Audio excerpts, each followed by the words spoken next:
တိဘက်လို့ပြောလိုက်တာနဲ့ဟိမဝနာတောင်တန်းကြီးတွေဗုဒ္ဓဘာသာဘုန်းတော်ကြီးတွေနဲ့အလွန်အေးချမ်းတဲ့ကမ္ဘာခေါင်မိုးဒေသကြီးကိုပြင်းမြင်ကြမှာပါအရင်တုန်းကတိဘက်ဆိုတာနိုင်ငံတကာနဲ့လုံးဝမရောနှောပဲတတိတက်နေထိုင်ခဲ့တဲ့ဘာသာရေးနိုင်ငံလေးတစ်ခုဖြစ်ခဲ့ပါတယ်ဒါပေမဲ့ဒီကနေ့မှာတော့တိဘက်ဟာတရုတ်နိုင်ငံရဲ့လက်အောက်ကကိုပိုင်အုပ်ချုပ်ခွင့်ရဒေသတစ်ခုဖြစ်နေပါပြီဘာသာရေးကိုပဲအလေးထားတဲ့တောင်ပေါ်နိုင်ငံလေးဟာအင်အားကြီးတရုတ်ရဲ့လက်အောက်ကိုဘလို့ရောက်သွားခဲ့တာလဲတမိုင်းကြောင်းရတိဘက်ဟာတရုတ်ပြည်ကချင်းမင်းဆက်ရဲ့တားစာလွှမ်းမိုးမှုအောက်မှာနှစ်ပေါင်းများစွာရှိခဲ့ပူပါတယ်ဒါပေမဲ့1904ခုနှစ်မှာအင်္ဂလိပ်တပ်တွေကတိဘက်ကိုဝင်ရောက်ကျူးကျော်ပြီးနောက်တိဘက်ဟာအင်အားကြီးနေသွားတယ်လို့သူတို့မြေပေါ်မှာတယံဇာတတွေအများကြီးရှိတယ်ဆိုတာနိုင်ငံတကာကသတိထားမိသွားပါတယ်တရုတ်ပြည်ကချင်းမင်းဆက်ပြုတ်ကျသွားတဲ့အခါ73ဆက်မြောက်ဒလိုင်းလာမားဟာအခွင့်ကောင်းယူပြီးတိဘက်မှာရှိတဲ့တရုတ်စစ်သားတွေကိုနှင်ထုတ်က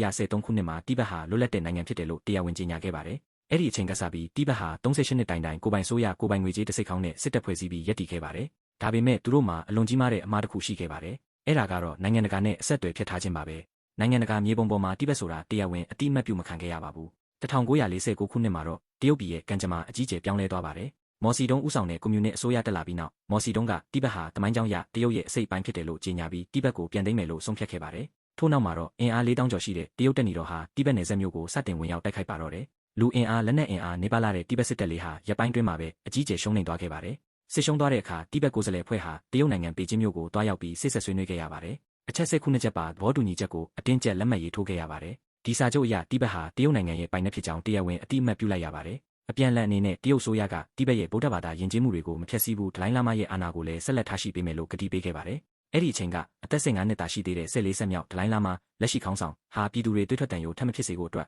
ဒီစာချုပ်ကိုဝန်းနေစွာနဲ့လက်ခံခဲ့ရပါတယ်အစပိုင်းမှာနှစ်ဖက်အဆင်ပြေခဲ့ပေမဲ့နောက်ပိုင်းမှာတော့တရုတ်ဆိုရဟာတိဘက်မှာကွန်မြူနစ်မြေယာပြုပြင်ပြောင်းလဲရေးတွေစတင်လှုပ်ဆောင်လာပါတယ်ဘုံကြီးကျောင်းတွေဖျက်ဆီးခံရလို့မကျေနပ်တဲ့တိဘက်ဒေသခံတွေဟာလက်နက်ကင်ပြီးတော်လှန်ကြပါတယ်အမေရိကန်ထောက်လှမ်းရေးကတောင်လေယာဉ်ပေါ်ကနေလက်နက်တွေရှို့ဝှက်ချပေးပြီးကူညီခဲ့ပူပါတယ်တရုတ်စစ်တပ်ကဒလိုင်းလာမားကိုသူတို့ရဲ့စစ်စခန်းထဲမှာပြဇက်လာကြည့်ဖို့ဖိတ်ခေါ်ပါတယ်ဒါပေမဲ့တပ်တော်ဆောင်တွေလုံးဝခေါ်မလာရဘူးလို့ကန့်တက်လိုက်ပါတယ်ဒါဟာဒလိုင်းလာမားကိုဖမ်းဆီးမဲ့အစီအစဉ်ဆိုတာတီးသွားလို့ထောင်ပေါင်းများစွာသောပြည်သူတွေဟာဒလိုင်းလာမားရှိနေတဲ့နော်ဘူးလင်ကနန်းတော်ကြီးကိုဝိုင်းရံပြီးတရုတ်စစ်တပ်ကိုဆန့်ကျင်ဆန္ဒပြကြပါတော့တယ်တရုတ်စစ်တပ်ကလည်းအကြမ်းဖက်နှိမ်နင်းတဲ့အတွက်လူထောင်ပေါင်းများစွာတေဆုံးခဲ့ရပါတယ်ဒီလိုနဲ့ဒလိုင်းလာမားဟာရိုးရိုးစစ်သားတယောက်လိုရုပ်ဖြတ်ပြီးနင်းတွေဖုံးလွှမ်းနေတဲ့ဟိမဝနာတောင်တန်းကြီးတွေကိုဖျက်ကအိန္ဒိယနိုင်ငံစီကိုညာတွင်ချင်းရှုပ်ဝက်ထွက်ပြေးခဲ့ရပါတော့တယ်ဒလိုင်းလာမားထွက်ပြေးသွားပြီးနောက်မှာတော့တရုတ်ဆိုရဟာတိဘက်ဆိုရဖွဲ့ကိုအပြီးအပိုင်ဖျက်သိမ်းလိုက်ပြီးတရုတ်နိုင်ငံရဲ့တိုက်ရိုက်အုပ်ချုပ်မှုအောက်ကိုအပြည့်အဝသွတ်သွင်းလိုက်ပါတော့တယ်အဆိုးဆုံးကတော့တိဘက်ကဘုံကြီးကျောင်းပေါင်း6000ကျော်ရရဆက်ဆက်ဖျက်ဆီးခံခဲ့ရပြီးရှေးဟောင်းဗုဒ္ဓဆင်းတုတော်တွေကျမ်းစာတွေအများပြားမိရှို့ဖျက်ဆီးခံခဲ့ရပါတယ်တိဘက်လူမျိုးတွေရဲ့ယဉ်ကျေးမှုအမွေအနှစ်တွေဟာအဲ့ဒီကာလမှာအကြီးအကျယ်ပျောက်ကွယ်သွားခဲ့ရပါတယ်